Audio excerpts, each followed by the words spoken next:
Welcome back to Confessions of a Beauty Boss this week.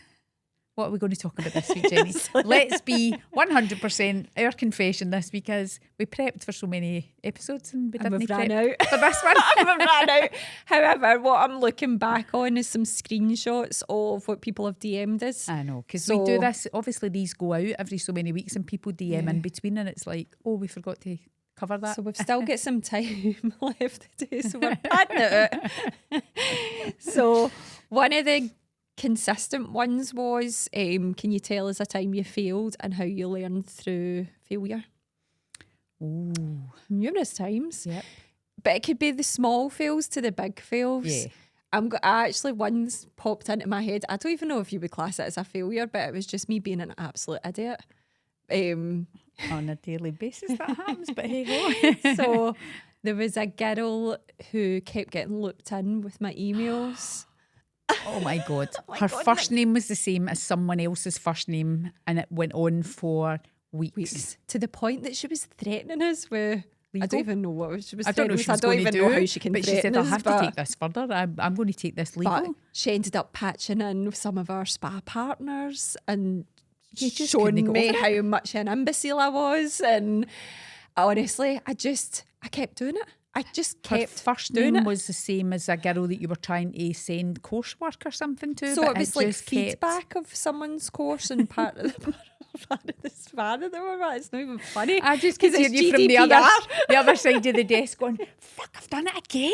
I was like, how do I recall this? How do I recall? It was the panic. And I then actually emailed the IT company and said, it's like, can I how take can an we email take her back? name off of our system? And they couldn't do it. No, they're like, can we And delete I her just altogether? Because I kept just doing it. I keep was like, I doing just it. need this girl to pass and get the girl that is actually getting the email to out my system so I don't ever have to email her again. But obviously we have so many students, so you do it all the time. You think one student is another one and you call them by their other name. Or yesterday, we had interviews going on yesterday and I was calling two girls' names was like the wrong name. Caitlin and Courtney, and I was like calling the two of them the wrong name because you've got so much going on in your brain. My every brain's got a day. million tabs open, but I should have brain fart. learned like by the first, second, third, but it just consistently happened. It must have been 5 or 6 times. I know, to the point that the spa partners were getting looked in with hard, aggressive emails and saying, Jenny, I don't think this is for me, but maybe you want to resolve this. And I'm like, oh my God.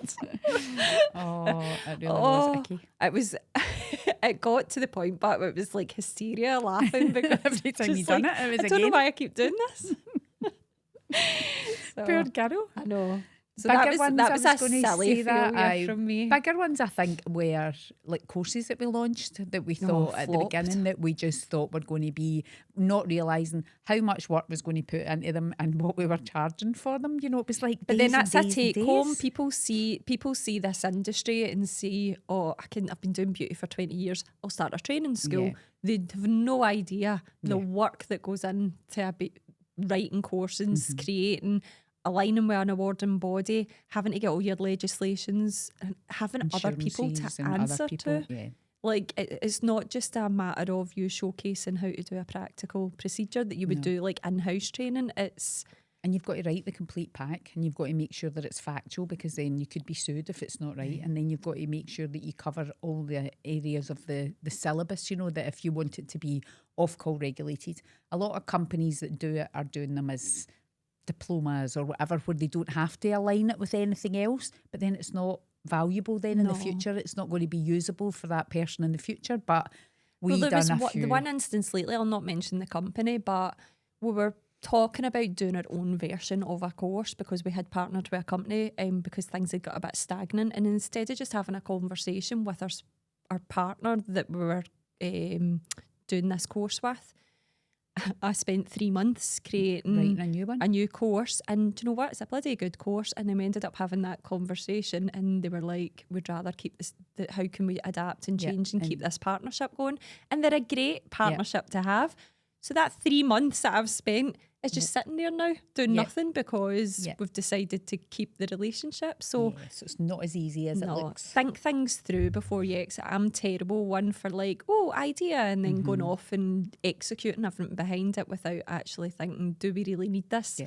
Is this where my energy needs to be fed into right now. Yeah, everybody should do that. It's like that whole prioritising your to-do list and thinking of the consequences of what it goes on to, you know, long term, because that's where you can have massive failures, is by wasting time on an exercise or a person. It's like we've talked about this before in previous ones, like interviewing somebody, and because you're desperate and because you need spaces filled, Not because you've following got a up with need.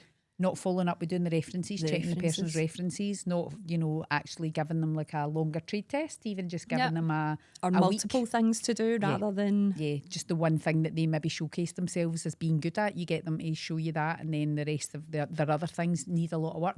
And I'm not saying that that's a wrong thing. Sometimes you bring on a team member who maybe is amazing at some things and not so good. That's good, because then you can nurture them in the other things and make them an all-round it's more thing. about sussing out the But personalities, isn't it? we're all about personality. They can have all the qualifications and credentials that they want on their CV, but when it comes down to personalities, if they're going to rock the boat in the team or upset some of your clients or not show up for work or drink vodka when they should be doing treatments and things like that, then these are all things that we can't do. So what other kind of mistakes have we made? So I can't think of any huge failures that to the point, like we've failed at lots of wee things, but again, that's how you grow and learn. I can't think of any epic failures. No, I'm trying to think of maybe like sending the wrong email to the wrong person. Do you know what? Maybe boundaries. Yeah. Oh, Because we had a partnership with one brand in the very beginning, and because we weren't very well known at that point in the industry for our training school, we let them dictate to us, and they ended up giving all our services, all our training free of charge, and them as a product house took all the money for their products. How stupid. Like, how silly were we to allow that to happen? But at the time we were just like, it'd be good for advertising. We got zero advertising out it.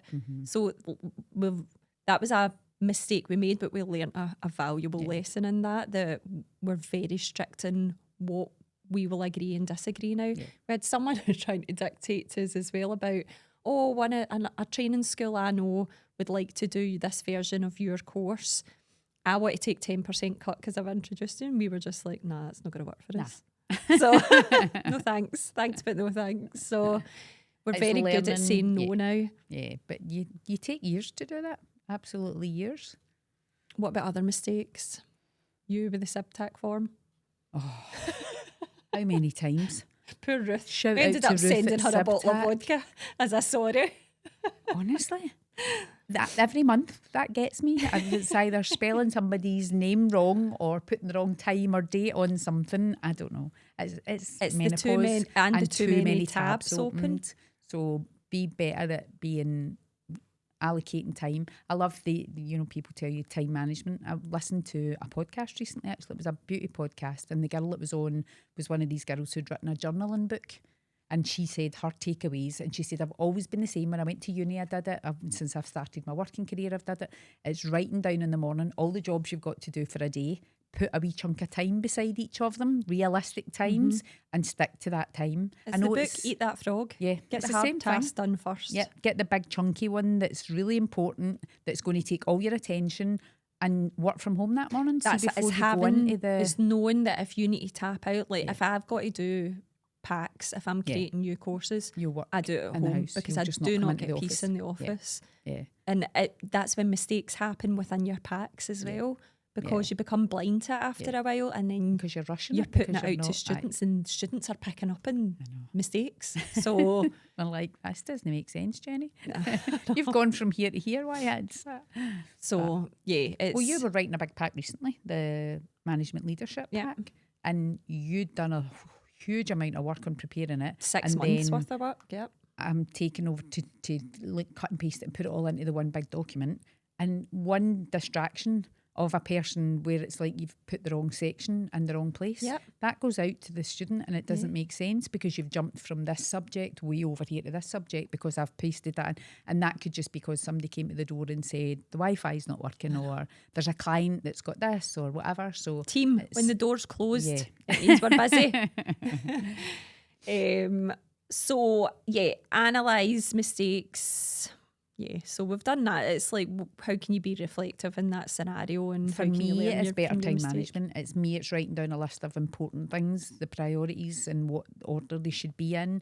and spending time out the office. We come into the office every day as a habit because because we're control freaks. Yep. We want to see everything's okay. We want Yep. to make sure all the clients are happy, the team's happy, so we feel we need to be there. And then we spend the whole day just doing other people's jobs because we've got managers there that are there to run the place and do it, and we pop in every day just to get involved. And when we're there, people will ask us before they'll ask the managers, because our managers also do treatments and stuff like that. And So do you know, don't get me wrong, it's lovely when the girls feel like they can come in and have Yeah. a wee gab with you, but sometimes as well, we're under pressure to get something over Yeah. the line for a specific time, and we're just not finding the time sometimes to Yeah. do that. And then so, you feel you're being rude because they're but coming that's in. when you just take yourself out the scenario and So work from home. exactly, work from Or home. we've said as well, now we're into August, I know this is out in October or something like that now, but we've said, well, at least once a week we're going to work in one of our spa partners' hotels, whether it be Turnberry or wherever, just to go and work. sit. We don't even have to have a meeting, just to go and work. So it's out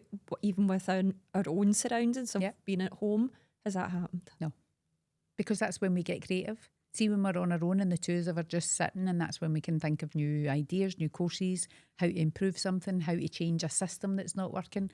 That's when we get creative, and that's when we can think of an idea and action it, because we can then think of the idea, then make the calls that we need to make, or write the procedure for it that we need to do or whatever. But when you're in that environment, you're sitting and work and you're doing 10 other things, you never You're not take getting the it into chance. completion. No. You come up with some great ideas and you bench them because you're too busy. We've got loads of files that are I know. not completed because, Yeah. well, that's not a to do just now. That's Yeah. to come back It's funny to. if you went back through your booklet, we write down every day what our tasks and all that. If you went back through the year, if you took the full year and went through what would be the percentage of actually completed jobs that you've done?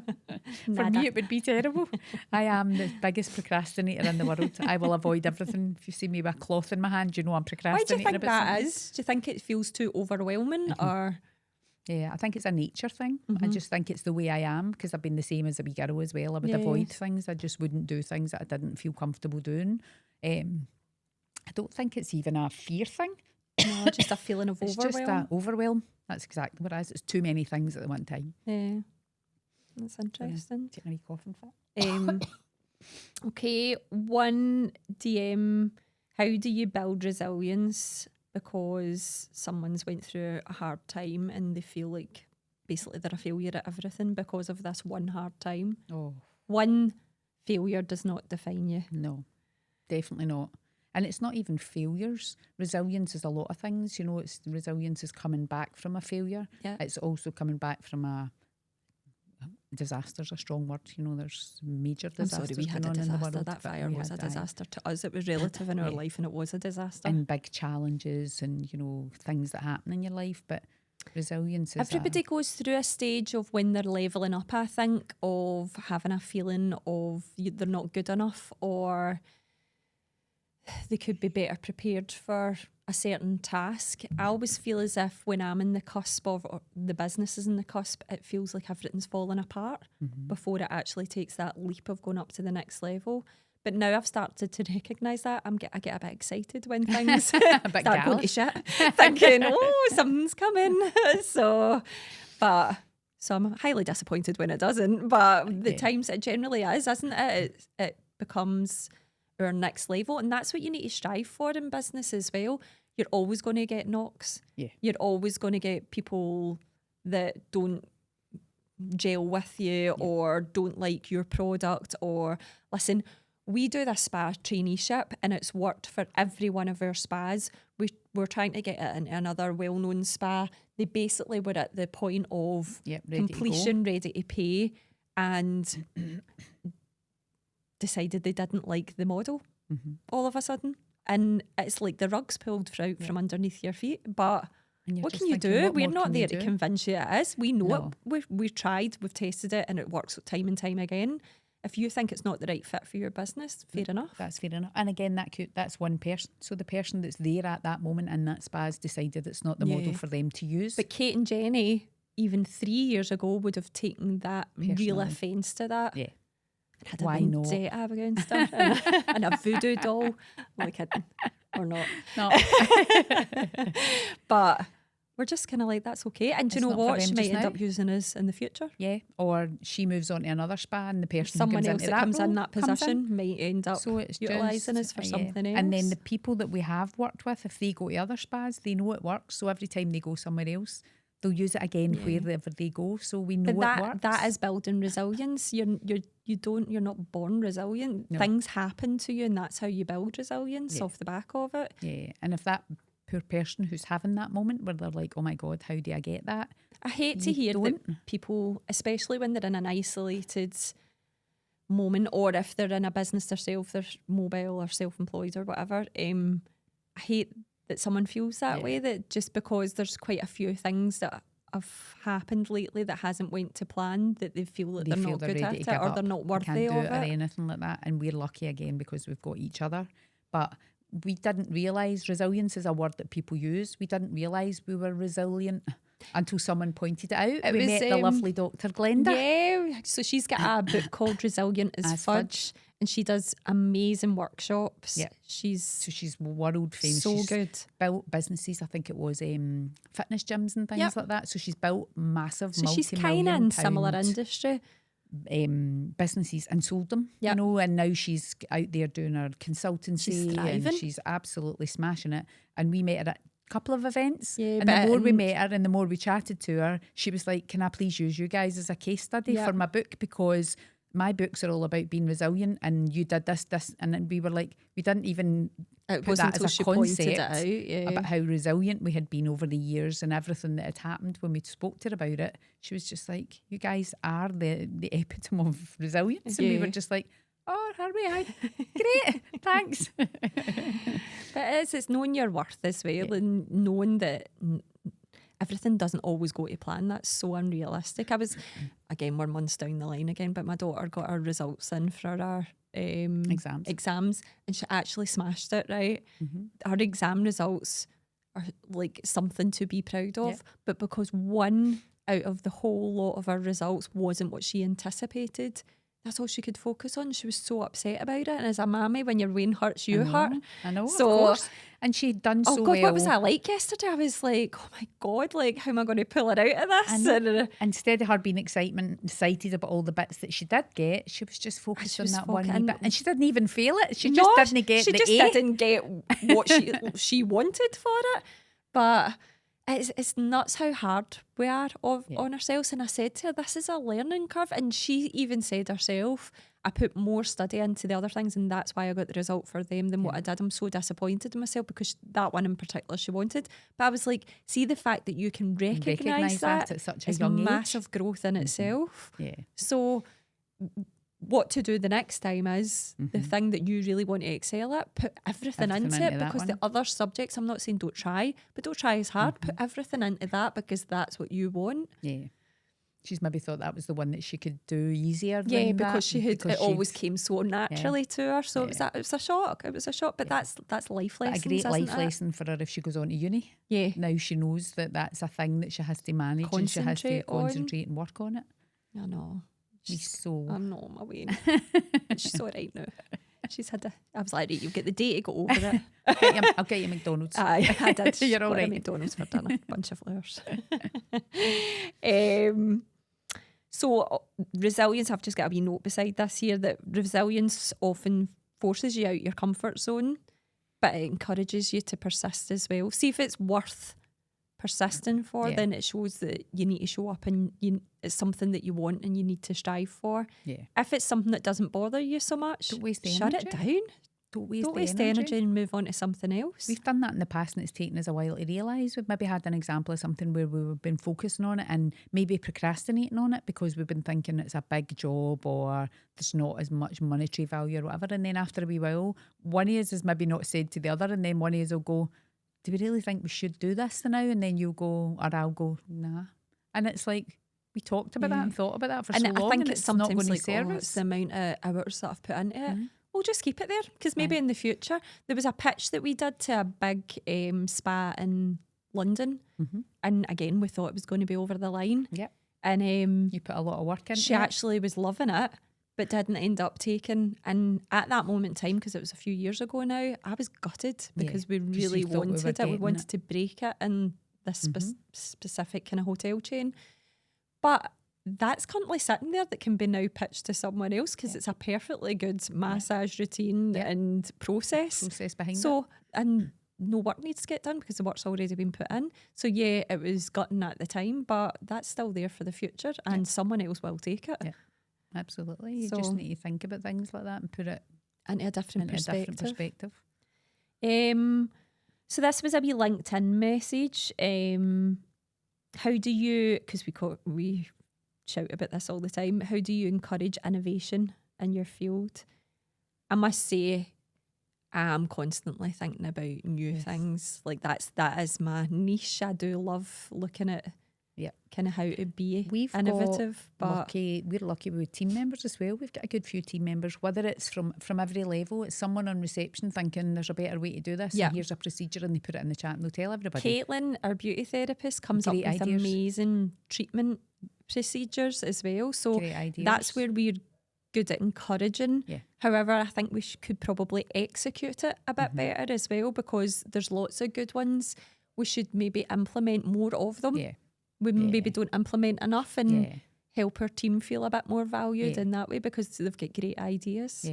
And getting them to implement, pass on that responsibility. Say to them, that's a brilliant idea. What do we need to do? Because that's our problem. We think, that's probably where our biggest downfall is. It's like, it's a great idea, but we'll keep that just now because it's another job we have to do. We don't have to do it. No.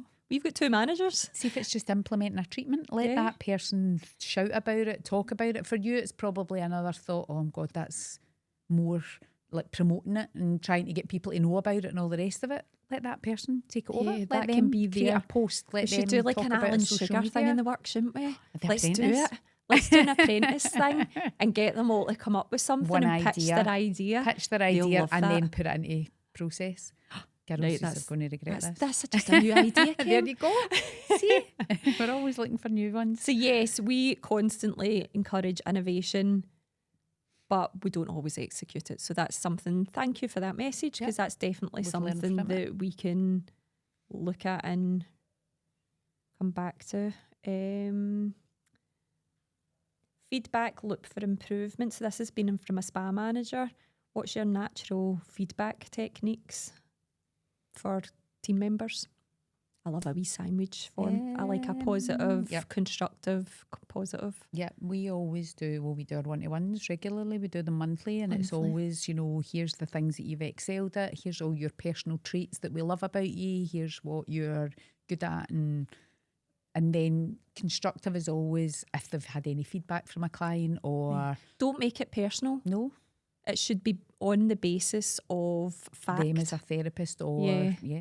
So whatever the constructive... And I hate people saying criticising or negative feedback. There's no negative feedback. There should always be constructive, because how can you help that person be better at that? We always say that to a client. If a client comes and says, oh, I wasn't happy with this, we very rarely get it, but I wasn't happy with this, we'll take it on board and go, well, that's something we need to reflect on it and provide better training. Or not better training, but There's more. Been times where like, it's more. We'll speak about it and we'll be like, I can see why that's happened because she's fallen through the loop and she's not had the same training as the other ones, so we'll need to put that in place because it's not her fault, it's our fault. We're not putting it in place. And again, a constructive thing like that therapist or that receptionist or whatever should come back to us and say, I take on board that feedback, but I was never shown that, or I was never... But I think it's important as a manager and leader, more so as a leader, to take accountability in front of your team members. 100%. Do you know, we do that a lot in our one-to-ones. That was my fault. Apologise. That happened, particularly that section, because that was my fault and I didn't show you that. So that's not on you. Yeah. So, and I think we're open enough as employers and managers and leaders to say that if the person comes to us and says, you've shoved me into that room and you've told me to do this and I don't know how to do it, come back and tell us, call us out. Please give us that feedback. If you feel you're drowning and we've given you something to do and you don't know how to do it, please, the door's always open. Just come and tell us. Don't sit behind it. Sometimes therapists fail to see is you've given us your certificates that you're insured by, so it says in your certificate you can do it, but maybe you've been shown it once in college and never done it again. So absolutely. It's where the communication lies in that as well. It's open communication lines. Yeah, and I think we do team meetings and things like that where things like that come out. The Our girls are very vocal. I was going to say that. We're saying that as if it never happens, as if we wait till 1-to-1. Somebody will come No. to the door and go, I'm being told to do this and I don't know how to do that. So, But again, that's a culture that we've created. Yeah. We're proud of as well, that they can be open and honest with us and transparent, and they know that they're in a safe space of no judgment and right, okay, so well, how can we change that? Yeah. And I love how even just like Amy's wee text this morning, because we're like 1111's just launched, and asking for guidance. We're obviously partners, but she's finding her feet with us, and she's like, what do you think of this, this and this? And it's like, it's a great idea, but I think it's maybe better suited towards Christmas time. So it's nice that they feel confident and relaxed enough to come to us for the ideas and keep them coming. yeah. That's where the wee nuggets are. That's where the brilliant wee ideas are. Is just trying to coming up with ideas. Like you said, when you're out your dog walk or whatever, that's when you get creative, or when you're on holiday. Yeah, because I've got time just to sit and switch think. off. I always come back with something when I come back from holiday. She's dreading me coming back. I wait for the plane I'm away landing next and I week. go off.